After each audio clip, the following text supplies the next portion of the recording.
Visita specialistica a 10 mesi, ma nel privato dopodomani, è una risposta che noi non vogliamo più sentirci dare. La sanità pubblica va rimessa al centro dell'azione amministrativa della Regione Veneto, perché le liste d'attesa, così come la carenza di medici di base, non sono questioni che avvengono per caso, ma sono questioni che portano delle precise responsabilità di decenni di amministrazione della Lega e del centrodestra, che hanno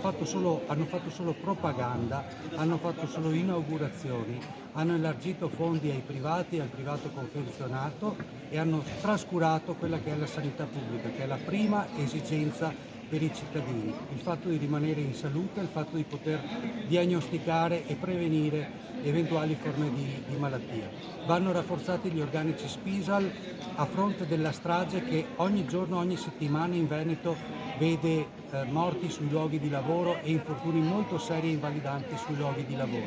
Vanno rafforzati i controlli per evitare che questa strage, per fermare questa strage.